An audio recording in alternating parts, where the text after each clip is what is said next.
Hello friends, welcome to my channel PCS with Chauhan.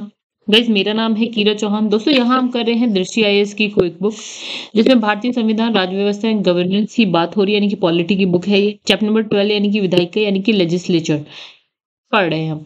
तो guys, यहाँ पे आप लोग मेरा व्हाट्सएप नंबर देख सकते हैं। आप लोग डिस्क्रिप्शन में मेरा टेलीग्राम जो पेज है उसका लिंक देख सकते हैं। आपको अगर पीडीएफ रिलेटेड कोई हेल्प चाहिए तो आप बताइए मुझे, ठीक है, आपको मिल जाएगी यहाँ से। और दूसरी चीज, अगर आपकी कोई क्वेरी है तो आप मुझसे पूछ सकते हैं। तो दोस्तों, चलिए फिलहाल बढ़ते हैं आगे। तो यहाँ हमारा चल रहा था विधायिका यानी कि लेजिस्लेचर, ठीक है। पहले हम संघीय विधायिका की बात कर रहे हैं, जिसमें संसद, राष्ट्रपति, हम राष्ट्रपति वाले चैप्टर में पढ़ चुके थे। राज्यसभा हम पढ़ चुके थे। गाइस, हमारा चल रहा है लोकसभा, राइट। चलिए अब देखते हैं आगे, जितना हम कर चुके हैं उससे आगे पहुंचते हैं हम लोग। तो गाइस, हमारा चल रहा था लोकसभा। लोकसभा में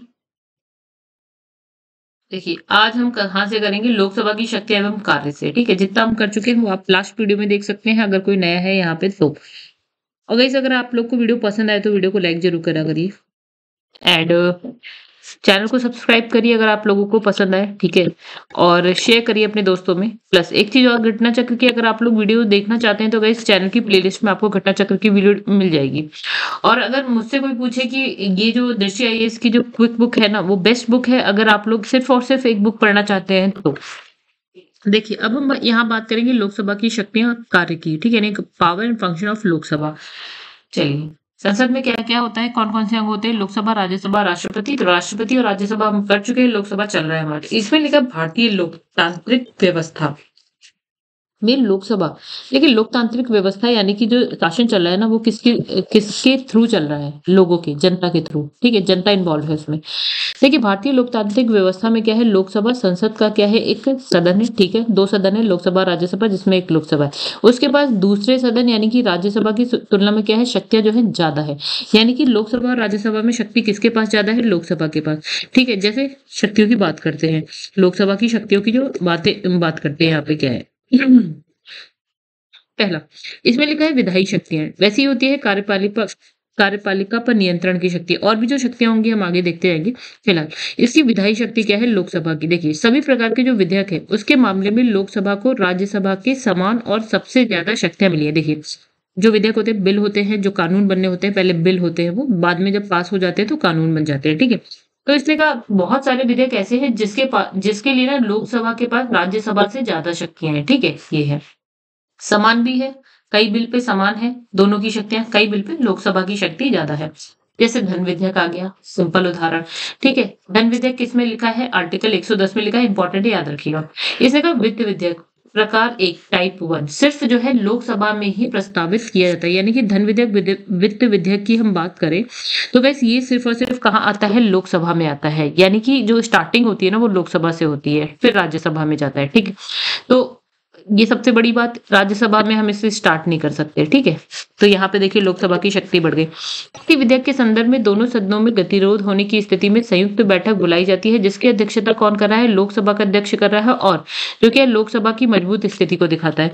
यानी कि अगर जब लोकसभा और राज्यसभा में कोई प्रॉब्लम आती है, मतलब क्या होता है कि गतिरोध आ जाता है, किसी बात पे विचार सबके अलग अलग हो जाते हैं, दोनों सदन के अलग हो जाते हैं, तो हम बुलाते हैं संयुक्त बैठक। किस आर्टिकल से बुलाते हैं ये भी याद रखिएगा, 108 से, ठीक है। तो गाइस, इसकी जो अध्यक्षता करता है ना इस संयुक्त बैठक की, वो कौन करता है, जो लोकसभा का अध्यक्ष होता है। तो यहाँ पे लोकसभा को आप क्या कह सकते हैं, ज्यादा, मतलब इसके पास शक्तियां ज्यादा है। ध्यान कि संविधान संशोधन और धन विधेयक को छोड़कर जितने भी मामले हैं उसमें संयुक्त बैठक बुलाए जाने का प्रावधान है। फिर समझिए अब कि आप हर एक जो विधेयक आ रहा है, बिल आ रहा है, या कोई भी जितने भी मामले हैं, सब पे आप संयुक्त बैठक बुला सकते हैं, लेकिन दो पे नहीं। जैसे कि संविधान में संशोधन से रिलेटेड कोई बिल है या फिर धन विधेयक पर अगर कोई बिल है तो संयुक्त बैठक नहीं आएगी, ठीक है। चलो अब आगे बढ़ते हैं। यहाँ लिखा है कार्यपालिका पर नियंत्रण की शक्ति। लोकसभा का नियंत्रण जो है कार्यपालिका पर है। कार्यपालिका में कौन होता है, वही मंत्री होते हैं, ठीक है। अब देखिए यहाँ पे क्या है, इस पे भी नियंत्रण कौन कर रहा है, लोकसभा कर रही है। कार्यपालिका सबसे इंपॉर्टेंट हो गया, कार्यपालिका तीन होते हैं, विधायिका, कार्यपालिका और न्यायपालिका। तो कार्यपालिका पर नियंत्रण किसका है, लोकसभा का। समझिए अब देखिए, कहीं से लिखा है कार्यपालिका की वास्तविक शक्तियों का प्रयोग प्रधानमंत्री और मंत्री परिषद द्वारा किया जाता है। ये सब हम पढ़ चुके हैं। प्रधानमंत्री क्या है, मंत्री परिषद क्या है। अच्छा, जिसका लोकसभा के प्रति सामूहिक उत्तरदायित्व होता है, ये भी हम जानते हैं, जो मंत्रिपरिषद है उसका उत्तरदायित्व लोकसभा के प्रति होता है, सामूहिक रूप से। इसलिए सरकार अर्थात कार्यपालिका पर लोकसभा का प्रभावी नियंत्रण होता है। यानी कि आपने कहा कि ये जो मंत्रिपरिषद, प्रधानमंत्री वाला जो है मंत्रिपरिषद, उसका उत्तरदायित्व सामूहिक उत्तरदायित्व किसके प्रति होता है? लोकसभा। इसलिए लोकसभा जो है ना कार्यपालिका पर नियंत्रण रखती है, मतलब उसके बाद ये शक्ति है। अब देखिए वित्तीय शक्तियां क्या है लोकसभा की। इसने कहा वित्तीय मामले में लोकसभा के पास अत्यधिक शक्ति है, बहुत शक्ति है राज्यसभा की अपेक्षा, ठीक है। क्योंकि धन विधेयक कहाँ आता है? सिर्फ और सिर्फ कहाँ प्रस्तावित किया जाता है? लोकसभा में, राज्यसभा में नहीं, ठीक है। आगे बढ़ते, अब लिखा है अन्य शक्तियां। देखिए यहाँ पे, अब देखिए लोकसभा जो है राष्ट्रपति उपराष्ट्रपति के निर्वाचन में भाग लेती है और राष्ट्रपति पर महाभियोग संबंधी प्रस्ताव जो है पारित कर सकती है, ठीक है। तो राष्ट्रपति उपराष्ट्रपति के निर्वाचन में कौन आ रहा है? लोकसभा आ रही है, राइट। और अगर हम मतलब महाभियोग की अगर बात करते हैं तो हम यहाँ पे देखते हैं महाभियोग के लिए जो प्रस्ताव आता है वो कहाँ पे आता है? लोकसभा में आता है, ठीक है, राज्यसभा में नहीं आता। अच्छा, फिर देखिए यहाँ पे राज्यसभा द्वारा उपराष्ट्रपति को हटाए जाने के लिए पारित प्रस्ताव का अनुमोदन यदि लोकसभा ना करे तो उसे हटाए जाने की प्रक्रिया पूरी नहीं होगी। समझ गए आप? देखिए उपराष्ट्रपति कौन होता है? जो राज्यसभा का सभापति होता है, ठीक है। अगर इसको हटाना है तो यहाँ पे जो भी प्रस्ताव है, जो पारित प्रस्ताव है, उसका अनुमोदन ना लोकसभा को करना ही पड़ेगा, अन्यथा वो नहीं हटा सकते, प्रक्रिया पूरी नहीं होगी। अब इसने कहा सर्वोच्च न्यायालय यानी कि सुप्रीम कोर्ट या हाई कोर्ट के न्यायाधीशों को पद से हटाने के लिए लोकसभा की सहमति आवश्यक है, ठीक है। राज्यसभा की नहीं, लेकिन लोकसभा की सहमति यहाँ पे आवश्यक है। चलिए अब यहाँ पे देखिए सदन में नेता होते हैं। देखिए एक यहाँ लिखा है सदन का नेता होता है, एक विपक्ष का नेता होता है, ठीक है। एक होता है विप यानी कि सचेतक, ठीक है, इसको हम पढ़ेंगे विप क्या होता है। फिलहाल दो समझिए, एक हो गया यहाँ पे सदन का नेता। सदन का नेता वो होगा जिसकी सरकार बनी होगी, ठीक है। विपक्ष का नेता वो होगा जो ऑपोजिशन में होगा, ठीक है। वो विपक्ष मतलब वही हो गया ऑपोजिशन, ठीक है। अब देखिए समझिए, अब इसमें नेता का अभिप्राय क्या है? मुख्यमंत्री से है, ठीक है। जिसकी सरकार बनेगी, जिसके जो बहुमत में होगा उसमें से एक निकल के मुख्यमंत्री बनेगा, वही सदन, उस सदन का नेता होगा, लोकसभा कह सकते हैं, लोकसभा का नेता होगा, ठीक। किंतु प्रधानमंत्री सदन के नेता के रूप में किसी मंत्री को भी नियुक्त कर सकता है यदि वे मंत्री लोकसभा का सदस्य है। तो मतलब प्रधानमंत्री तो रह ही सकता है, प्रधानमंत्री चाहे तो किसी दूसरे मंत्री को भी सदन का नेता नियुक्त कर सकता है। हाँ, वो लोकसभा का सदस्य होना चाहिए। लेकिन संविधान में इस पद के प्रावधान का कोई उल्लेख नहीं है। मतलब ये जो हमने कहा है ना कि सदन का नेता, इस ये संविधान में ऐसा कुछ नहीं है। सदन यानी कि लोकसभा के नियम और क्या है संविधि में उल्लेख है इसके, मतलब जो नियम बाद में बन गए उसमें इन सब चीजों के बारे में लिखा है, संविधान में ऐसा कुछ नहीं है। चलिए आगे बढ़ते हैं। अब देखिए हम पढ़ेंगे विपक्ष का नेता, ठीक है। ये क्या होता है? लिखा है कि संसद के दोनों सदनों में एक एक विपक्ष का नेता होता है। सपोज एक की तो सरकार है, एक दल ऐसा है, बड़ा दल है जिसकी सरकार बन चुकी है, और एक दल हमें ऐसा भी रखना है जो विपक्ष के रूप में आए, ठीक है। तो विपक्ष का दर्जा प्राप्त करने प्रत्येक सदन के कुल सदस्य संख्या का 1/10 होना चाहिए। मतलब समझिए, मतलब हमने कहा कि हमारे पास लोकसभा में 552 सीट्स है, जिसका 1/10 आप मान लो कि कुछ 55 या 56 सीट्स मान लो, ठीक है, कि 56 सीट एटलीस्ट होनी चाहिए किसी दूसरे दल के पास, ठीक है, लोकसभा में। मतलब समझिए कि बीजेपी तो चलिए उस पे है, क्या बोलते हैं, सरकार बनाई हुई है। हमने कहा कांग्रेस के पास ना कम से कम 56 सीट्स लोकसभा में होनी चाहिए, तब वो विपक्ष कहलाएगी, अन्यथा नहीं, ठीक है। तो ये समझिए 1/6 जो है सीट्स किसी एक दल के पास होनी चाहिए, ठीक है। तो अब इसे अतः विपक्ष के नेता के पास लोकसभा में कम से कम 55 सदस्य और राज्यसभा में कम से कम 25 सदस्य होने चाहिए। वही 1/10 वाला हिसाब किताब है दोनों में, ठीक है। तो मतलब अगर आपको विपक्षी दल बनना है तो कम से कम लोकसभा में आपके पास 55 सीट्स होने चाहिए आपकी पार्टी के पास, और राज्यसभा में 25 सीट्स होनी चाहिए। तो आप विपक्षी दल बनेंगे और उसमें से एक नेता निकलेगा जिसे हम विपक्ष का नेता बोलते हैं। देखिए संसदीय व्यवस्था में विपक्ष के नेता का पद महत्वपूर्ण भूमिका वाला होता है। अच्छा क्यों? उसका कार्य क्या है? जो सरकार काम कर रही है उसका सकारात्मक आलोचना करना, मतलब कि यार आप सही काम कर रहे हो, नहीं कर रहे हो, कोई तो बोलने वाला होना चाहिए, तो वो ये बोलता है, ठीक है। मतलब जो सरकार काम करी उसकी सकारात्मक आलोचना का क्या मतलब है? जैसे गाइस अभी एक वो चल रहा है, क्या बोलते हैं, वही ड्राइवर वाला आपने देखा कि मतलब वो 10 लाख का जुर्माना, ये वाला टाइप जो भी चल रहा है, सजा और जुर्माने वाली। तो उसमें क्या है यार, अगर विपक्ष को लगता है कहीं गलत है तो सकारात्मक आलोचना इस तरह से कर सकता है कि नहीं, मतलब आपका कानून ठीक है लेकिन उसमें आप कुछ सही बदलाव करिए, अगर कुछ उसे लगता है तो कहेगा कि कुछ इस तरह से बदलाव करिए, पॉजिटिव तरीके से बोलेगा। ये नहीं कहेगा कानून उठा के फेंक दो। नहीं, इसने कहा वैकल्पिक सरकार की व्यवस्था करना, मतलब ये समझिए कि मतलब अगर जो सरकार बनी हुई है, सपोज बीजेपी की सरकार बनी हुई है, गिर जाती है किसी वजह से, भंग हो जाता है लोकसभा, मतलब सरकार किसी तरह से अविश्वास प्रस्ताव इनके लिए, इनके खिलाफ जो है पारित हो जाता है सपोज। तो उसके बाद क्या है, एक ऐसा दल, हमने कहा ना विपक्ष का दल, एटलीस्ट बड़ा है दल, ठीक है, तभी तो विपक्ष बना है। तो मतलब ये वैकल्पिक सरकार हो सकती है कि अगर ये गिर जाए तो ये, ठीक है। तो लोकसभा के विपक्ष के नेता पर जो है लोकसभा के स्पीकर द्वारा, इसने कहा लोकसभा के विपक्ष के नेता का पद जो है लोकसभा के स्पीकर द्वारा दिया जाता है। अब किसको विपक्ष का नेता बनाएगा, स्पीकर बताएगा। अब इसने लिखा है वर्ष, नहीं मतलब ये पद किसके द्वारा दिया गया, स्पीकर के द्वारा, यानी कि अध्यक्ष के द्वारा दिया गया है। चलिए, अब इसमें लिखा है कि 1977 में क्या होता है ना, भारत में विपक्ष का नेता के पद को विपक्षी नेता वेतन और भत्ता अधिनियम 1977 द्वारा वैधानिक बना दिया गया। मतलब ये हो गया वैधानिक, बात हो गई विपक्ष का नेता वाली, ठीक है। ये है अधिनियम, कानून जो है जिसके तहत विपक्ष का नेता आ गया, ठीक है। चलिए, याद हो गया तो भी ठीक, नहीं हुआ कोई बात नहीं। अच्छा, विपक्ष के नेता जो है ना, उसका वेतन भत्ते का प्रावधान किया गया है इस कानून में, ठीक है। बस कोई नहीं पूछेगा वैसे। इस सांविधिक प्रावधान के अनुसार विपक्ष के नेता के वेतन और भत्ते कैबिनेट मंत्री के वेतन भत्ते के समान होते हैं। मतलब ये समझिए, अब जो मंत्रिपरिषद होती है ना, उसमें जो मंत्री होते हैं ना, जो बड़े बड़े मंत्री होते हैं, जो गृह मंत्री होते हैं, जो विदेश मंत्री होते हैं, वो ठीक है, वो जो मंत्री होते हैं उन्हें हम कैबिनेट मंत्री बोल दे रहे हैं। बड़े मंत्रालय के जो मंत्री है कैबिनेट मंत्री, ठीक है। तो जो विपक्ष का नेता होता है ना, उसका वेतन भत्ता वही होता है जो कैबिनेट मंत्री का होता है, ठीक है। मतलब ये अब बड़ी पोस्ट हो गई एक तरीके से देखा जाए। अब देखिए यहाँ लिखा है कि 1969 में क्या हुआ, ठीक है। विपक्ष के पहले नेता के रूप में लोकसभा के राम सुभग सिंह तथा राज्यसभा में क्या होते हैं, श्याम नंदन मिश्रा, ये बने। मतलब ये हुआ कि जब विपक्ष का नेता का पद आया तो पहले विपक्ष के नेता कौन कौन बने, 1969 की कहानी है। तो राम सुभग सिंह और कौन, राम सुभग सिंह लोकसभा में और श्याम नंदन मिश्रा जो है राज्यसभा में बन गए। देखिए यहाँ लिखा है लोकपाल मानवाधिकार आयोग। फिर अब बहुत इंपॉर्टेंट सी बात है ये, लोकपाल मानवाधिकार आयोग, केंद्रीय सतर्कता आयोग, ठीक है। फिर मुख्य सूचना आयुक्त की नियुक्ति के लिए विपक्ष के नेता की सहमति आवश्यक होती है। मतलब देखिए ये नेता कितना इंपॉर्टेंट हो जा रहा है। फिर लिखा है संसद के नियम और संविधि में इसका उल्लेख है, ठीक है। मतलब हमने कहा संविधान में नहीं है, लेकिन जो संसद के नियम संविधि है ना, इसमें विपक्ष के नेता का उल्लेख आता है, ठीक है भाई।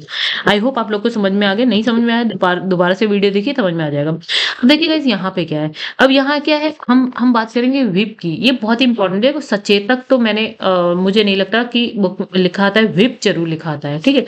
मतलब सचेतक भी पढ़िए, व्हिप भी पढ़िए, दोनों पढ़िए। मतलब देखिए प्रत्येक राजनीतिक दल का संसद में अपना क्या होता है, व्हिप होता है, चाहे वो सत्ता में हो चाहे ना हो, ठीक है। व्हिप होता है, सचेतक होता है, ठीक है।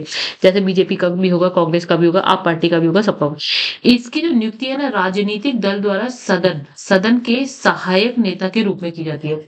मतलब ये क्या हो गया आपका, एक सहायक नेता है, सहायक नेता, ठीक है।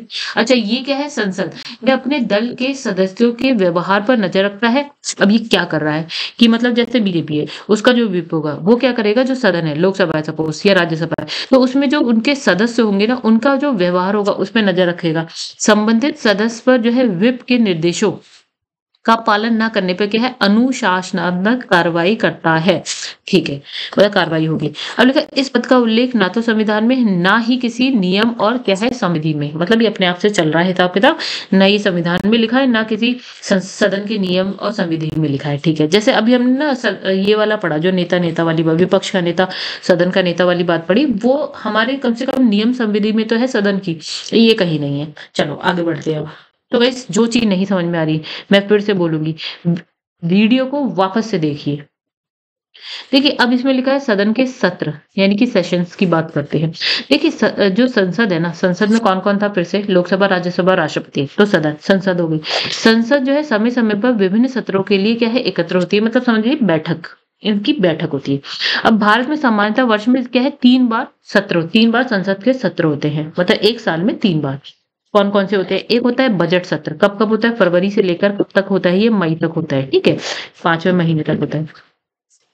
फिर देखते हैं आगे क्या कहानी है हमारे पास। हाँ, दूसरा होता है मानसून सत्र, ठीक है। तो मानसून सत्र की बात देखिए, हमारा अभी हमने क्या पढ़ा, फेब से लेकर मई तक कौन सा होता है आपका बजट। फिर मानसून सत्र मई के बाद क्या आता है, जून जुलाई, मतलब जुलाई आ गया, तो जुलाई से अगस्त तक चलेगा। फिर शीतकालीन सत्र जो है नवंबर से लेकर दिसंबर तक चलेगा। ये 3 सत्र है, रट लीजिए कौन कौन से, बजट सत्र, मानसून सत्र और शीतकालीन सत्र। आगे बढ़ते हैं। अब इसमें लिखा है सत्र आहूत करना, ठीक है। तो देखिए आहूत हो रहा, अब सत्र आहूत हो रहा। संविधान का आर्टिकल क्या है, 65(1) में व्यवस्था की गई है कि अब कौन कर रहा है, देखिए यहाँ पे राष्ट्रपति, याद रखिएगा, रट लीजिए। हाँ, तो संविधान का अनुच्छेद जो है आपका 85(1) ये व्यवस्था करता है कि राष्ट्रपति समय समय पर संसद के प्रत्येक सदन यानी कि लोकसभा और राज्यसभा को ऐसे समय और स्थान पर अधिवेशन के लिए बुलाएगा जिसे वह उचित समझे। मतलब ये समझ लीजिए अधिवेशन यानी कि बैठक जैसी होती है ना, वो सत्र है ये, ठीक है। तो राष्ट्रपति बुलाता है समय समय पर, ठीक है गाइस। कौन बुलाता है, राष्ट्रपति बुलाता है समय समय पर। चलिए दूसरा, अब लिखा है कि संसद के दोनों सत्रों के मध्य, दोनों सत्र है यानी कि सपोज कि पहला सत्र हो गया आपका, सपोज मई में खत्म हो गया, ठीक है, ये बजट सत्र मान लेते हैं। अब जो दूसरा है वो जुलाई में स्टार्ट हो रहा है, ठीक है, ये मानसून सत्र, ठीक है। तो इसने कहा कि जो दोनों सत्र है ना उसके बीच में, ठीक है,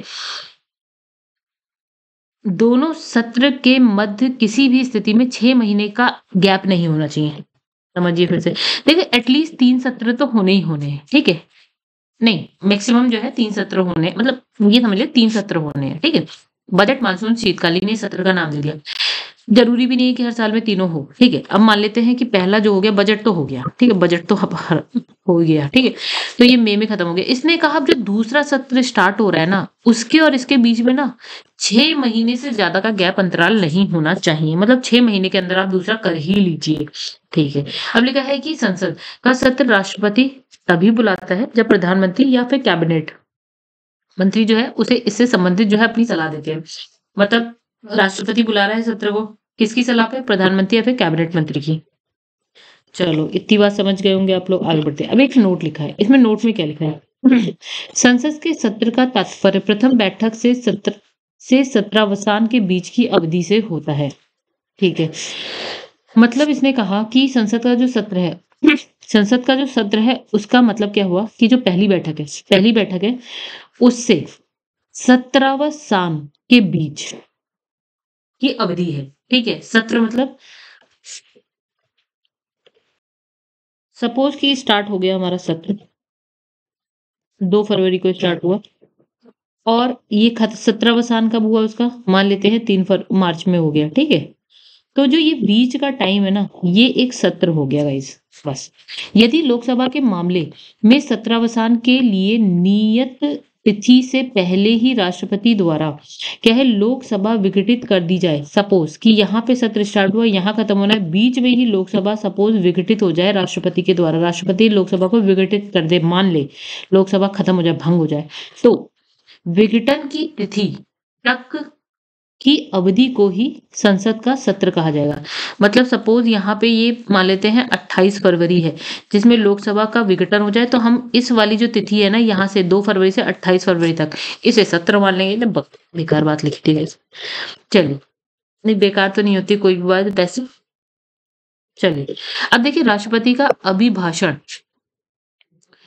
तो इसको देखते हैं क्या है इसमें। लोकसभा के चुनाव के पश्चात पहले सत्र की शुरुआत पर तथा प्रत्येक वित्त वर्ष के पहले सत्र की शुरुआत पर राष्ट्रपति दोनों सदनों को संयुक्त रूप से संबोधित करता है। कहानी समझिए, अभी 2024 में लोकसभा का चुनाव है, ठीक है।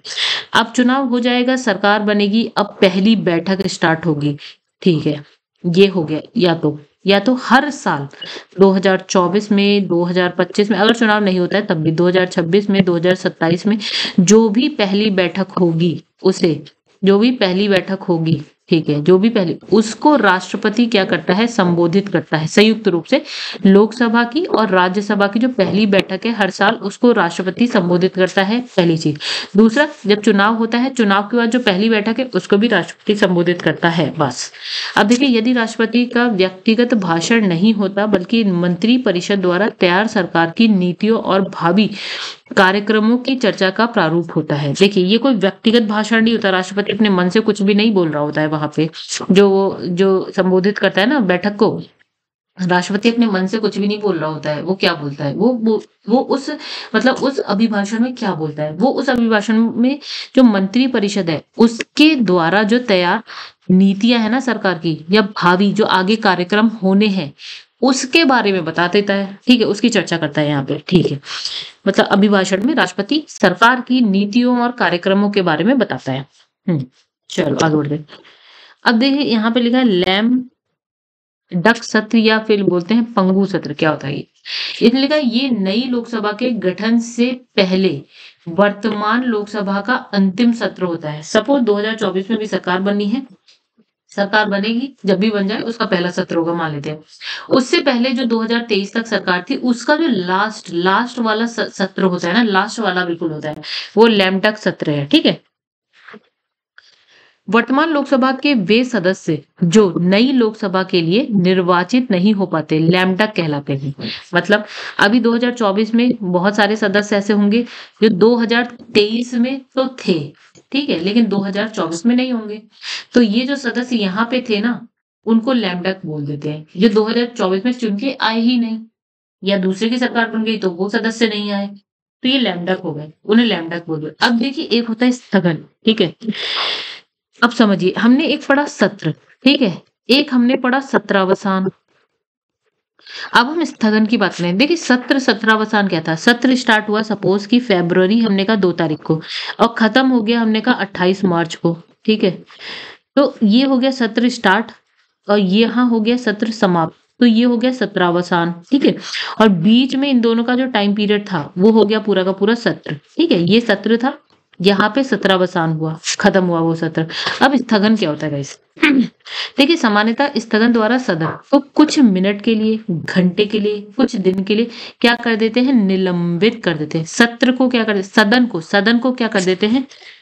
सदन को निलंबित कर देते हैं। कुछ मिनट के लिए भी कर सकते हैं, घंटे के लिए भी, कुछ दिन के लिए भी कर सकते हैं। ठीक है, मिनट के लिए ऐसे मान लीजिए कि उन्होंने कह दिया कि हम ना 30 मिनट बाद मिलेंगे, या 45 मिनट बाद मिलेंगे। घंटे हमने कहा 3 घंटे बाद मिलेंगे, हमने कहा 3 दिन बाद मिलेंगे, ऐसा हो सकता है। ठीक है, अब देखिए सदन को स्थगित करने का जो अधिकार है पीठासीन अधिकारी के पास होता है। पीठासीन अधिकारी, सपोज लोकसभा में तो अध्यक्ष मान लीजिए, ठीक है, राज्यसभा में सभापति मान लीजिए। अब देखिए, अब इसमें लिखा है स्थगन द्वारा केवल बैठक को निलंबित किया जाता है, सदन के सत्र को नहीं। जो सत्र चल रहा है उसको निलंबित नहीं किया जाता है। हाँ, बैठक को निलंबित किया जाता है, सत्र तो चलेगा, ठीक है, उसको निलंबित नहीं करेंगे हम, उस बैठक को उस वक्त निलंबित कर देते हैं। सत्र तो चलेगा, वो जब तक सत्रावसान नहीं होगा सत्र चलेगा। यदि पीठासीन अधिकारी द्वारा सदन को स्थगित करने के बाद पुनः एकत्रित होने के संदर्भ में कोई घोषणा नहीं की जाती है तो वह स्थगन अनिश्चित काल के लिए स्थगन, या फिर इसे बोलते हैं साइन डाई स्थगन, ठीक है, कहते हैं। मतलब समझिए अभी यहाँ पे मान लीजिए कि अभी चली है 2 फरवरी, ठीक है, सत्र स्टार्ट हो गया। अब इसने कहा कि ये सत्र जो है मान लेते हैं ये 4 मार्च, ये 14 मार्च तक चलेगा। ठीक है, अब बीच में क्या हुआ ना, जो पीठासीन अधिकारी है लोकसभा में, उसने यहाँ पे यानी कि हम कहते हैं 15 फरवरी को स्थगन के बारे में कह दिया कि स्थगन हो जाएगी। देखिए ये सत्र तो पूरा यहाँ से यहाँ तक का है, अभी जो उसे हम कहे अभी जो स्थगन मतलब जो हो रहा है वो बैठक का हो रहा है। तो इसने कहा ये बैठक स्थगित होती है अभी 3 दिन के लिए, और ये 18 फरवरी को दोबारा से मान लेते हैं स्टार्ट हो जाएगी। ठीक है, तो ये सत्र तो आपका चलेगा पूरा 14 मार्च तक, तो है चलेगा, या जब भी काम पूरा हो जाए तब तक सत्र चलेगा। ठीक है, बैठक का स्थगन हुआ है 15 फरवरी से लेकर 18 फरवरी तक, या फिर कुछ घंटे या कुछ मिनट के लिए होगा। ठीक है, एक चीज, अब यदि ऐसा हो जाए कि जो पीठासीन अधिकारी है वो ये ना बताए कि 3 दिन बाद स्थगन खत्म हो जाएगा, या 4 दिन बाद, या 3 मिनट बाद, या 20 मिनट बाद, या 4 घंटे बाद, या फिर 20 दिन बाद, अगर वो टाइम ही नहीं बताता है, ठीक है, और स्थगन के बारे में टाइम ही नहीं बताता है कि कब खत्म होगा, तो हम इसको पता है क्या बोलते हैं? हम इसको बोलते हैं अनिश्चित काल के लिए स्थगन, या फिर हम इसको बोलते हैं साइंडाई स्थगन। ठीक है, ये आई होप आप लोग को समझ में आया होगा। तो बैठक का निलंबन होता है, सत्र का नहीं। सत्र तो अपना चलेगा जब तक वो खत्म नहीं होता, सत्रावसान नहीं होता। चलिए अब यहाँ पे लिखा है सत्रावसान। लिखा है संसद के किसी सत्र का समाप्त होना सत्रावसान है। वही वाली बात कही मैंने कहा 2 फरवरी में एक सत्र स्टार्ट होता है और वो 14 मार्च को खत्म हो रहा है। ठीक है? होना है क्या होता है जब आपका काम खत्म हो जाए तो हम स्थगन मतलब क्या है सत्रावसान करेंगे। ठीक है? तो 14 मार्च को सत्रावसान हो रहा है तो ये 14 मार्च ये होता है सत्रावसान खत्म हो रही है, सत्र खत्म हो रहा है। ठीक है? अब लिखा है सत्रावसान राष्ट्रपति द्वारा घोषित किया जाता है, पीठासीन अधिकारी के द्वारा नहीं। स्थगन की जो बात करी थी ना गाइस हमने, स्थगन हमने देखा था ये कौन कर रहा था, पीठासीन अधिकारी। लेकिन सत्रावसान का काम कौन कर रहा है, राष्ट्रपति कर रहा है। रटने वाली बात है गाइस, रट लीजिए ये। अब इसमें साइन डाई स्थगन की बात करें, कुछ समय के पश्चात जो है राष्ट्रपति सत्रावसान की सूचना जारी करता है। समझिए मतलब हमने कहा कि ये 2 फरवरी को स्टार्ट हुआ है और मान लीजिए ये सत्र 14 मार्च तक चलना है, या छोड़िए जब भी चलना हो, जब तक भी चलना हो। ठीक है? यहाँ पे हो गया था स्थगन हो गया था हमारा कितना 14 फरवरी को, और फिर अनिश्चित काल के लिए चल रहा है। मतलब हमने बताया ही नहीं, पीठासीन अधिकारी ने बताया ही नहीं ये कब खत्म होगा। सपोज वो ना बताए और फिर मार्च निकल जाए, अप्रैल निकल जाए, हम एक एग्जाम्पल लेके चल रहे हैं, तो फिर क्या होगा ना, राष्ट्रपति यहाँ पे एंट्री मारेगा और फिर वो क्या करेगा ना, बीच में कहीं पे सत्रावसान कर देगा, यानी कि उस सत्र को खत्म कर देगा। तो स्थगन भी खत्म, सत्र भी खत्म, यहीं पे हो जाएगा। ठीक है? क्योंकि कहीं तो रोकना पड़ेगा गाइस, ऐसा तो है नहीं कि पीठासीन अधिकारी सो गए तो काम खत्म।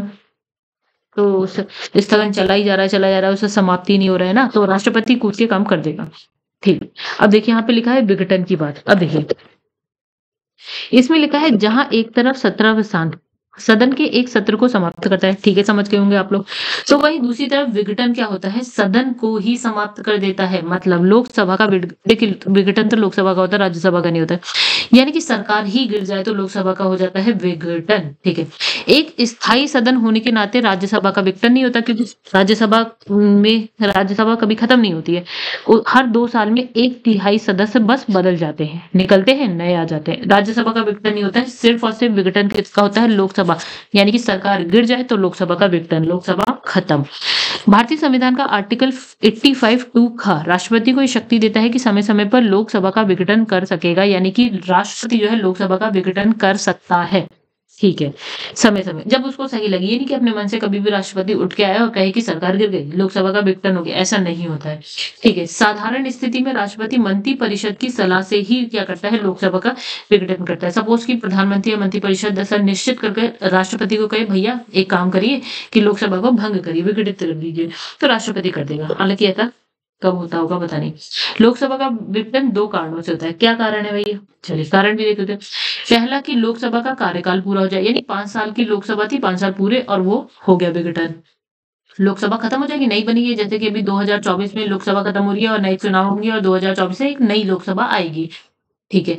और दूसरा क्या कारण है विघटन का, कि यदि राष्ट्रपति किसी विशेष कारण से कार्यकाल पूरा होने से पहले लोकसभा को विघटित करने का निर्णय करे, मतलब कि 5 साल पूरे होने से पहले राष्ट्रपति कहे कि भैया अब तो विघटन हो जाना चाहिए, कोई कारण है। ठीक है? कोई विशेष कारण। तो ये स्थिति प्राय तब आती है जब सरकार लोकसभा में अपना बहुमत खो देती है, यानी कि जितनी सीट चाहिए होती है, कुछ मंत्री भाग गए, कुछ दल हट गए, सपोज की गठबंधन की सरकार है, कुछ दल हट जाते तो अपने आप ही क्या है, बहुमत खो देती है सरकार। हमें 200 सीट चाहिए, 50 सीट गायब हो गई, मतलब वो दल ही गायब हो गया, चला गया छोड़ के हमें, तो भैया विघटन तो हो ही जाएगा ना, बहुमत कम, बहुमत खो देगी, विघटन करना ही पड़ेगा। चलो अब देखिए विघटन का विधेयकों आदि पर प्रभाव क्या पड़ता है। यानी कि जब लोकसभा का विघटन होता है, सपोज कि हमारा कोई बिल चल रहा है, ठीक है, कोई कानून बनाने के लिए कोई विधेयक चल रहा है, ठीक है, तो अब यार बीच में ही क्या है, लोकसभा गायब, लोकसभा का विघटन हो गया, तो इस बिल पर उसका क्या फर्क पड़ेगा। यानी मान लीजिए कि ट्रिपल तलाक की बात करते हैं, ट्रिपल तलाक की बात नहीं करें, कोई भी मान लीजिए कोई भी एक कानून बनने के लिए ना प्रक्रिया चल रही है, यानी कि कोई बिल चल रहा है, जैसे चलता क्या है कि लोकसभा में पास होता है, राज्यसभा में पास होता है, राष्ट्रपति के पास जाता है, पूरी प्रक्रिया चल रही है सपोज, ठीक है, और बीच में ही लोकसभा गायब, विघटन हो गया। अब इस बिल का क्या होगा ये समझिए। लोकसभा के विघटन से विभिन्न प्रस्ताव संकल्प होते हैं, कुछ नोटिस होते हैं, ये क्या होते हैं, समाप्त हो जाते हैं। अच्छा चलिए, लोकसभा गायब तो जो प्रस्ताव चल रहा था, संकल्प चल रहा था, नोटिस चल रहा था, ये क्या समाप्त, खत्म, टाटा बाय बाय। अच्छा एक नोट लिखा है संविधान के आर्टिकल 107 में उन परिस्थितियों को बताया गया है जिसमें कोई विधेयक जो है लैप्स या समाप्त हो जाते हैं, ठीक है, मतलब कुछ परिस्थितियों में जो विधेयक है ना वो लैप्स हो जाते हैं, यानी कि समाप्त हो जाते हैं। अच्छा ये आर्टिकल 107 में, ठीक है। अब इसने कहा है जो विधेयक लोकसभा में लंबित हैं, यानी पेंडिंग पड़े हुए हैं, ठीक है, या लोकसभा से पारित हो गए हैं किंतु राज्यसभा में लंबित है, ऐसे सारे विधेयक लोकसभा के विघटन से समाप्त हो जाते हैं। मतलब समझिए, देखिए हमारे पास नॉर्मली कोई विधेयक आता है तो सपोज कि लोकसभा में आया तो लोकसभा में पास होगा, फिर राज्यसभा में पास होता है, फिर प्रेसिडेंट के पास जाता है। या मान लेते हैं राज्यसभा में आया है, राज्यसभा में पास हुआ, लोकसभा के पास गया, फिर प्रेसिडेंट के पास जाएगा, ऐसा कुछ, ठीक है। अब इसमें पहली स्थिति क्या लिखी है, ये लोकसभा में लंबित है, यानी कि यहाँ पे पेंडिंग है अभी, ठीक है। या दूसरा केस मान लेते हैं, लोकसभा में तो ये पास हो गया, चलिए ऐसे नहीं, हाँ दूसरा केस मानिए, लोकसभा में तो ये पास हो गया है और राज्यसभा में पेंडिंग है, ठीक है। ऐसे ये दो केस है, या तो लोकसभा में ही पेंडिंग है, लोकसभा में आया सपोज पेंडिंग पड़ा हुआ है, दूसरा लोकसभा में आया, लोकसभा में पास होकर राज्यसभा के पास चला गया और राज्यसभा में ये क्या है, पेंडिंग पड़ा हुआ है। ये दो केसेस हैं। तब क्या होगा, उस विधेयक का क्या होगा, अगर लोकसभा यहाँ पे विघटित हो जाए, लोकसभा यहाँ पे विघटित हो जाए, तो क्या होगा, इस केस में ये विधेयक हो जाएगा लैप्स, यानी कि समाप्त हो जाएगा। चलो आगे बढ़ते हैं। दूसरा देखिए, जो विधेयक राज्यसभा से शुरू हुआ है, सपोज कि राज्यसभा से स्टार्ट हुआ, ठीक है, और राज्यसभा में लंबित है, यहीं पे पेंडिंग है, ठीक है, किंतु लोकसभा द्वारा पारित नहीं किया गया है, अभी तो लोकसभा में पहुंचा ही नहीं, लोकसभा द्वारा पारित ही नहीं हुआ है, तो ये विधेयक समाप्त नहीं होगा, क्योंकि अभी इसमें तो लोकसभा से अभी तक कोई मतलब ही नहीं हुआ है इसका, लोकसभा तक तो पहुंचा ही नहीं है, तो ये समाप्त नहीं होगा, ठीक है। दूसरा देखते हैं, तीसरा केस क्या है। तीसरा केस देखिए क्या होता है कि लोकसभा से पास हो गया, राज्यसभा से पास हो गया, तो प्रेसिडेंट यानी कि राष्ट्रपति के पास जाता है, या आप कह दीजिए कि राज्यसभा से पास हो गया, लोकसभा से पास हो गया, प्रेसिडेंट के पास गया है। अच्छा, ये कहानी है। अब इसे कहा, जो विधेयक राज्यसभा नहीं, ये वाला नहीं, राष्ट्रपति के पास भेजा गया विधेयक, यानी कि अब जो विधेयक है ना वो प्रेसिडेंट के पास है, ठीक है, यदि राष्ट्रपति द्वारा पुनर्विचार के लिए वापस लौटाया गया है, मतलब राष्ट्रपति उस पे सहमति भी दे सकता है, उसे मना भी कर सकता है, या पुनर्विचार के लिए दे सकता है। तो पुनर्विचार के लिए देगा तो वापस से किसे, लोकसभा राज्यसभा को दे देगा, ठीक है। मान लीजिए कोई विधेयक राष्ट्रपति ने क्या कहा, उस राष्ट्रपति तक पहुंच गया, उसे पुनर्विचार के लिए वापस दे दिया सदन को, तो ऐसे विधेयक क्या है, लोकसभा के विघटन के बाद क्या है, खत्म नहीं होंगे। सपोज यहाँ लोकसभा का विघटन हो चुका है इस वक्त, तो ये विधेयक यहाँ पे खत्म नहीं होगा, हम नई लोकसभा आने का इंतजार कर लेंगे, ठीक है। गाइस रट लीजिए, 3-4 ही हैं, आपको नहीं समझ में आएंगे तो भी। एक तो बहुत सिंपल है, लोकसभा तक पहुंच ही नहीं रहा है, एक राष्ट्रपति पुनर्विचार के लिए भेज रहा है, तो वो भी खत्म नहीं होगा, नई लोकसभा का हम इंतजार कर लेंगे अगर लोकसभा विघटित हो गई है तो। चौथा केस देखिए, इसमें लिखा है किसी विधेयक पर संसद के दोनों सदनों के गतिरोध की स्थिति में संयुक्त बैठक बुलाई गई हो तो लोकसभा के विघटन पर विधेयक समाप्त नहीं होगा। तो यहाँ पे भी देखिए समाप्त नहीं हो रहा है, तो देखिए इसमें भी देखिए अब क्या है, कोई विधेयक है और दोनों सत्र में क्या है, गतिरोध है, लोकसभा राज्यसभा, तो हमारे पास एक संयुक्त बैठक का प्रावधान है, संयुक्त बैठक आ गई, उसमें कुछ सदस्य लोकसभा के होते हैं, कुछ राज्यसभा के होते हैं, ऐसा कुछ। अब क्या है, लोकसभा तो यहाँ विघटित हो गई, अब सदस्य कहाँ से आएंगे, तो हम नई लोकसभा बनेगी, उसमें जो सदस्य आएंगे उसको अब संयुक्त बैठक में बुलाएंगे, तब तक हम इंतजार करेंगे, मतलब वो विधेयक समाप्त नहीं होगा। अब समझिएगा इसे, और आसान हो गया इनफैक्ट। देखिए 4 पॉइंट्स थे हमारे पास, ठीक है। पहले वाले में विधेयक समाप्त हो रहा था, दूसरे वाले में हमने कहा लोकसभा तक पहुंचा ही नहीं है तो विधेयक समाप्त नहीं हुआ, तीसरे वाले में राष्ट्रपति ने पुनर्विचार के लिए जो भेजा था उसमें भी विधेयक समाप्त नहीं हुआ, फिर चौथे वाले में संयुक्त बैठक वाली कहानी थी, उसमें भी विधेयक समाप्त नहीं हुआ, ठीक है। इसमें पुनर्विचार वाली कहानी थी, इसमें तो हमारे पास भैया राज्यसभा में ही पड़ा हुआ है, लोकसभा तक तो पहुंचा ही नहीं है, तो इन सब में समाप्त नहीं होगा, लास्ट के 3 में, पहले वाले में बस समाप्त हुआ था। तो अब देखिए कितना आसान हो गया, रट ही गया होगा आपको।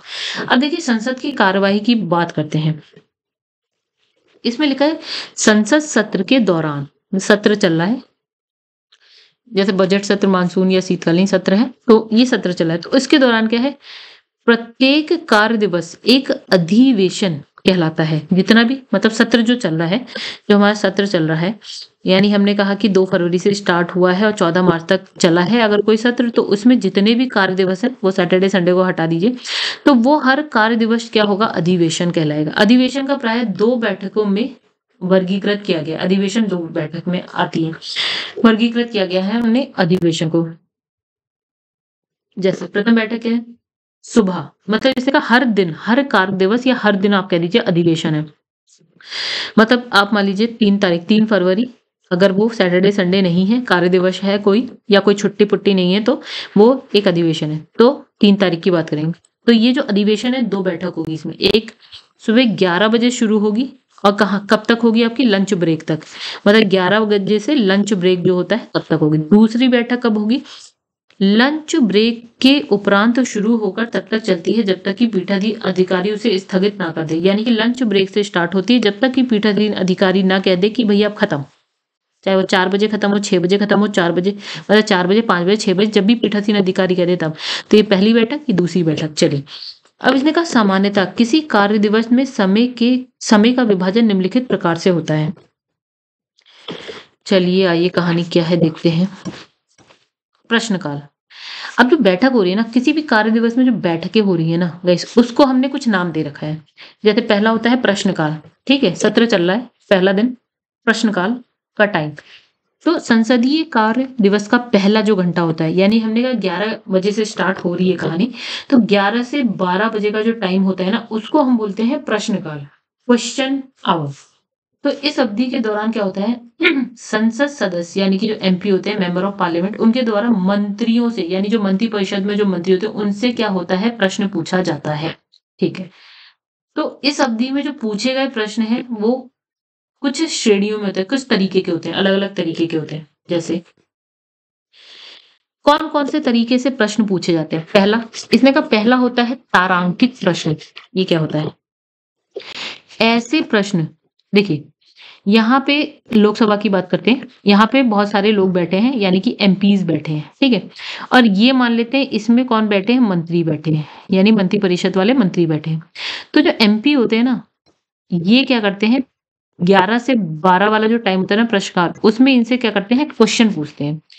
और ये कुछ टाइप के क्वेश्चन होते हैं, अलग अलग टाइप के क्वेश्चन पूछते हैं। जैसे एक होता है तारांकित प्रश्न, जैसे ऐसे प्रश्न का उत्तर मंत्री द्वारा मौखिक रूप से दिया जाता है एवं इन प्रश्नों पर अनुपूरक प्रश्न यानी कि सप्लीमेंट्री क्वेश्चंस पूछे जाने की अनुमति है। समझिए, मतलब ये एमपी खड़ा हुआ, मेंबर ऑफ पार्लियामेंट खड़ा हुआ, यहाँ एक मंत्री है किसी विभाग का, इसने इससे क्वेश्चन पूछा, अब तारांकिक प्रश्न पूछा, ठीक है, अब ये उसका आंसर उत्तर जो है ना मौखिक रूप से दे देगा।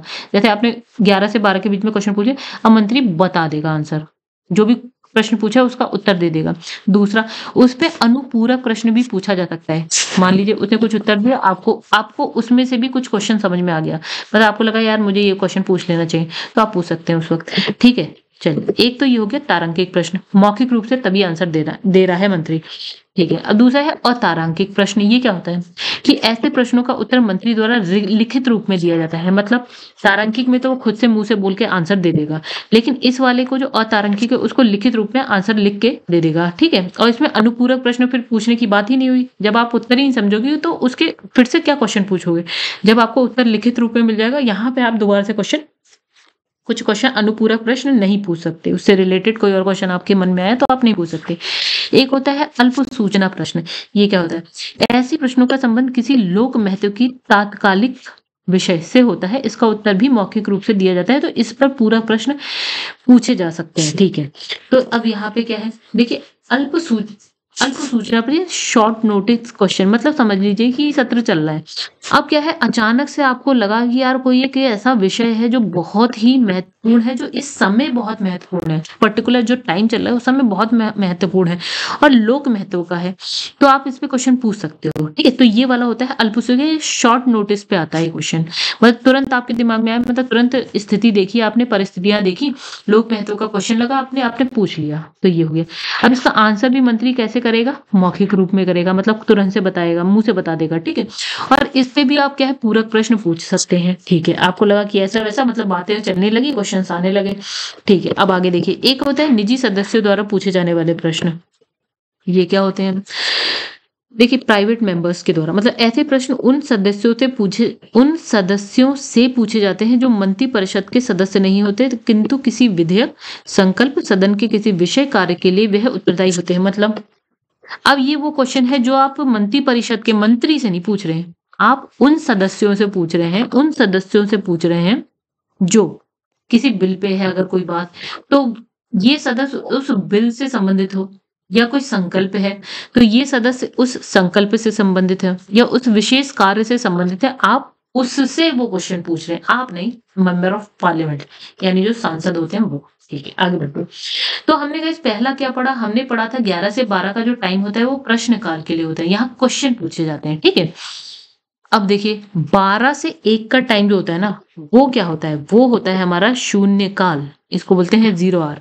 ठीक है, तो 12 से 1 का टाइम शून्यकाल। शून्यकाल का प्रावधान संसद की प्रक्रिया संबंधी नियम में नहीं है, यानी कि संसद के जो नियम होते हैं उसमें संसद की जो प्रक्रिया है उससे रिलेटेड कोई नियम बना है, उसमें शून्यकाल जैसा कुछ नहीं। इस अवधि में क्या होता है, संसद सदस्य जो एमपीज होते हैं, मेंबर ऑफ पार्लियामेंट हो गया, बिना किसी पूर्व अनुमति के प्रश्न उठा देते हैं। मतलब पहले क्या होता है ना, आपको अनुमति लेनी होती है, नोटिस देना होता है कि हम ये क्वेश्चन पूछना है। ठीक है, अब ये शून्यकाल ऐसा है कि आपके मन में कोई क्वेश्चन आया तुरंत पूछ लो, आपको पहले से अनुमति की जरूरत नहीं है, आप तुरंत पूछ लो। हालांकि सत्र कैसे चलते हैं गाइस आप भी जानते हैं, लड़ाई ज्यादा हो रही होती है उसमें, कोई किसी की बात सुन रहा नहीं होता। अब देखिए यहाँ लिखा है प्रस्ताव और संकल्प क्या है। अब गाइस फिर से ऊपर चलते हैं हम लोग।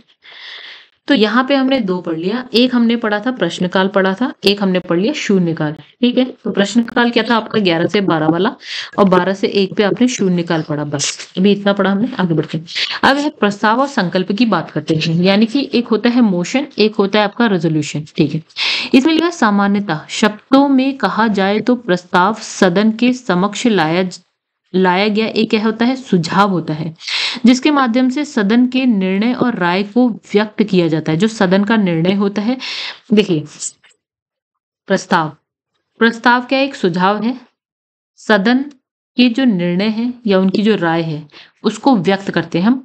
जो सदन यानी लोकसभा है उसका जो निर्णय है या उसका जो राय है उसको हम प्रस्ताव के द्वारा व्यक्त कर देते हैं, यानी कि प्रस्ताव क्या एक सुझाव है। क्योंकि संसद में निर्णय किसी भी विषय पर पूरी चर्चा वाद विवाद के बाद ही लिया जाता है। यही कारण है कि सदन में किसी भी विषय या मामले पर चर्चा अध्यक्ष लोकसभा में होता है, सभापति राज्यसभा, तो अध्यक्ष और सभापति की सहमति से लाए गए किसी प्रस्ताव पर ही की जाती है। देखिए इसने क्या बोला, प्रस्ताव की बात करी है। प्रस्ताव क्या है, एक सुझाव है जो सदन के निर्णय और राय को व्यक्त करता है। एक बात, अब इसने कहा जो ये प्रस्ताव है ना उस पे क्या होता है, पूरी चर्चा होती है, वाद विवाद होता है। तो प्रस्ताव लाने से पहले हम क्या करते हैं, सहमति लेते हैं, किसकी, अध्यक्ष की अगर आप लोकसभा में बैठे हैं, सभापति की अगर आप राज्यसभा में बैठे हैं, तो इनकी सहमति से आता है क्या प्रस्ताव, सहमति से लाए गए किसी प्रस्ताव पर ही हम क्या करते हैं, चर्चा करते हैं, वाद विवाद करते हैं। तो ये कहानी है। अब देखिए यहाँ लिखा है संसद की कार्रवाई का संचालन प्रस्तावों और संकल्पों के तहत किया जाता है।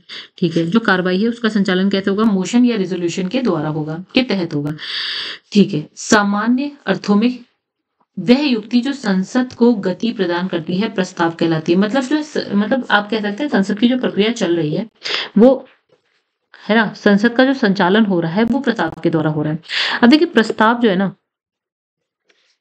संसदीय कार्यवाहियों को गति प्रदान करता है। जो कार्रवाई चल रही है ना वो हिसाब किताब प्रस्ताव में लिखा है। ठीक है, एक प्रस्ताव पर वाद विवाद की निम्नलिखित 4 अवस्थाएं होती हैं। जैसे अब देखिए प्रस्ताव आप ला रहे हैं, कैसे, सबसे पहले आप क्या करेंगे, प्रस्ताव को पेश करेंगे। एक बात, आपने प्रस्ताव को सदन में पेश किया। दूसरा, इसने कहा सदन यानी कि अध्यक्ष है तो लोकसभा की बात करेंगे, राज्यसभा है तो आप सभापति।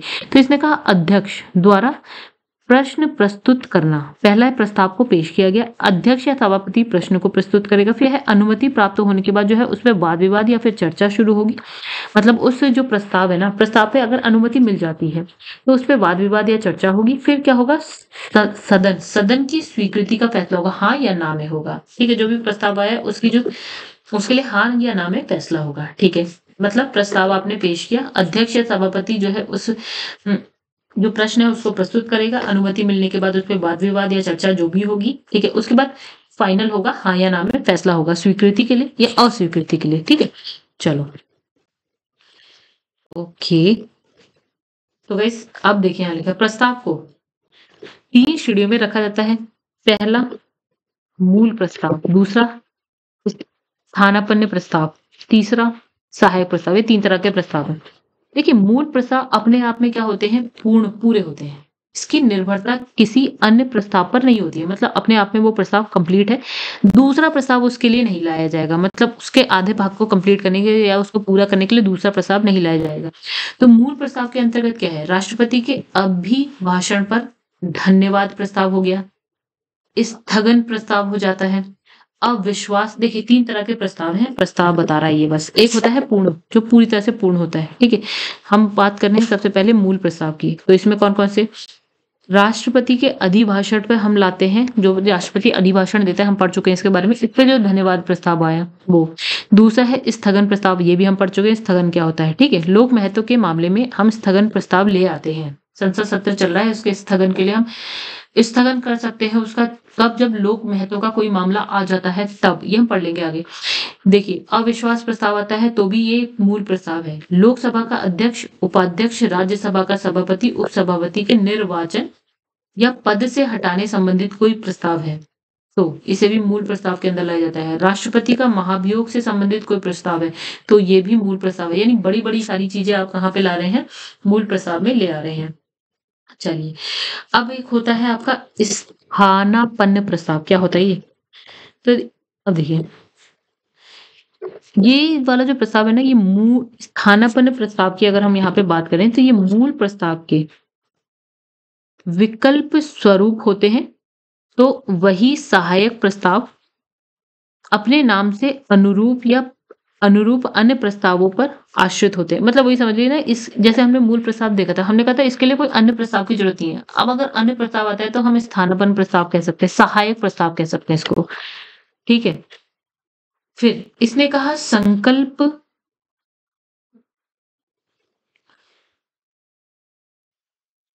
तीसरा सहायक प्रस्ताव तीसरा, ठीक है। अब यहाँ पे देखिए क्या लिखा है,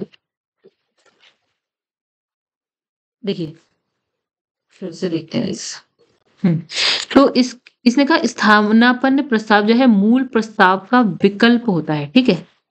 और सहायक प्रस्ताव जो होते हैं ना, अपने नाम की तरह है, मतलब अपने नाम के अनुरूप अन्य प्रस्तावों पर क्या होते हैं, आश्रित होते हैं। तो तीनों प्रस्ताव हो गए। मूल प्रस्ताव के लिए दूसरे प्रस्ताव की जरूरत नहीं है, स्थानापन्न जो है आपका मूल प्रस्ताव का विकल्प होता है, और सहायक प्रस्ताव क्या होता है कि वो किसी और प्रस्ताव के लिए एक सहायक की तरह काम कर रहा है।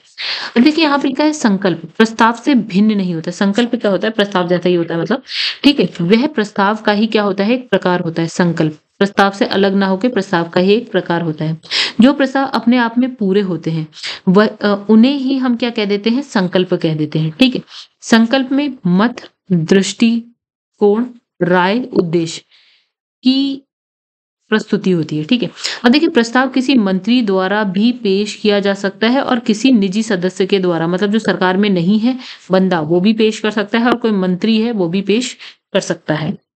क्या चीज, प्रस्ताव, ठीक है। अब देखिए एक होता है विश्वास प्रस्ताव, ये क्या होता है।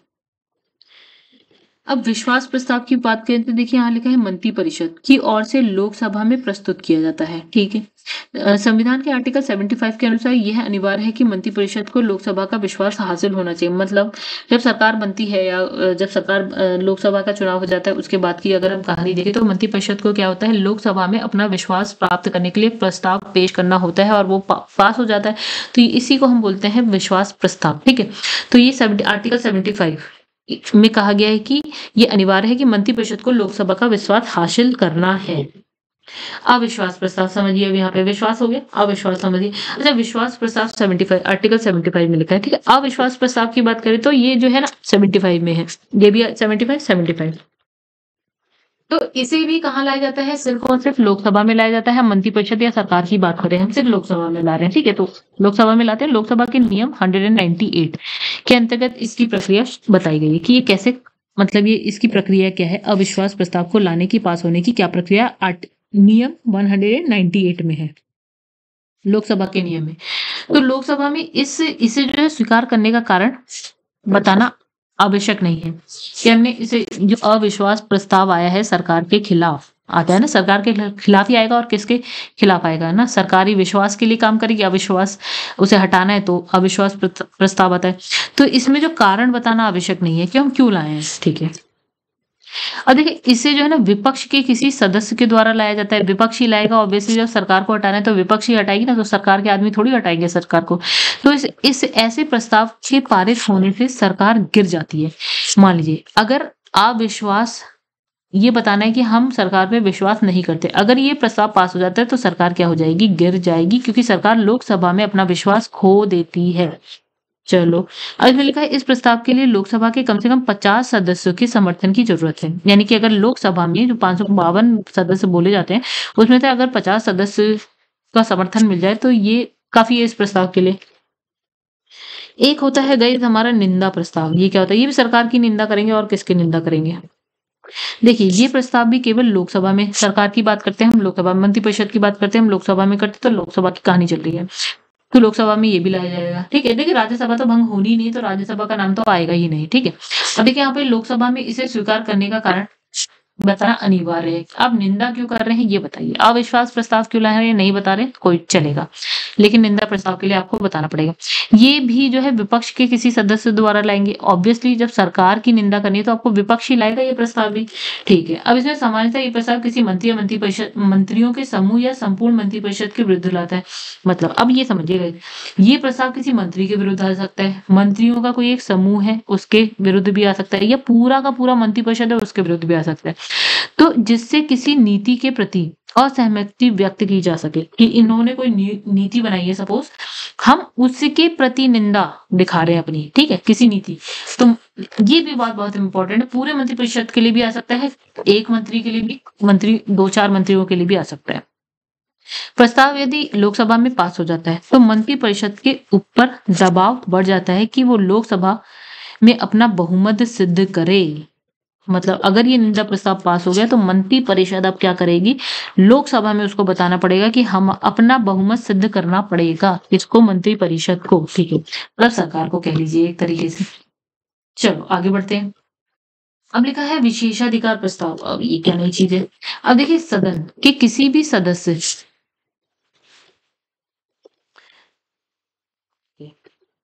सदन के किसी भी सदस्य द्वारा ऐसे प्रस्ताव को पेश किया जा सकता है, यानी विशेषाधिकार प्रस्ताव कोई भी एमपी ला सकता है।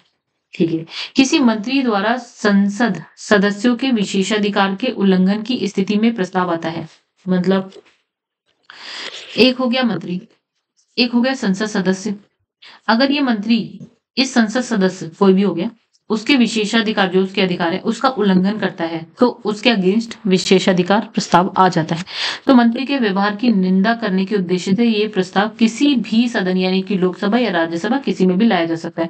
मतलब कोई मंत्री किसी सांसद के जो अधिकार है, विशेषाधिकार है, उसका उल्लंघन करता है तो ये प्रस्ताव आता है उस मंत्री के खिलाफ। कोई भी ला सकता है, राज्यसभा में भी आ सकता है, लोकसभा में भी आ सकता है। तो गाइस अभी फिलहाल क्या करते हैं ना, वीडियो काफी लंबी हो गई, 52 मिनट की हो चुकी है, तो अभी इस वीडियो को यहीं पे एंड करते हैं। जो आगे का है यानी कि ध्यान आकर्षण प्रस्ताव, इससे हम क्या करेंगे अपनी नेक्स्ट वीडियो में स्टार्ट करेंगे। वीडियो काफी लंबी हो गई, तो दोस्तों अगर आपको मेरी वीडियो पसंद आई तो वीडियो को लाइक जरूर करिएगा, एंड चैनल को अभी तक आपने सब्सक्राइब नहीं किया हो और आपको लगता है कुछ है इस चैनल में खास, आपको पसंद आता है तो सब्सक्राइब करिएगा, शेयर करिएगा अपने दोस्तों में। जो दृष्टि या फिर घटना चक्र पढ़ना चाहता है उसके लिए एक्सप्लेनेशन अगर पढ़ना चाहते हैं तो आप शेयर करिएगा, सब्सक्राइब करिएगा चैनल को। और वही घटना चक्र की वीडियोस आपको पता ही है कहाँ देख सकते हैं, आप चैनल की प्लेलिस्ट में जाके देख सकते हैं। एंड दोस्तों अगर आपको वीडियो पसंद आती है तो कमेंट करके जरूर बताइएगा कि आपको कैसी लगी। चलिए यहाँ पे अपनी वीडियो को हम एंड करते हैं क्योंकि अब वीडियो हो गई काफी लंबी। हम मिलेंगे ध्यान आकर्षण प्रस्ताव के साथ अपनी नई वीडियो में, तब तक के लिए धन्यवाद।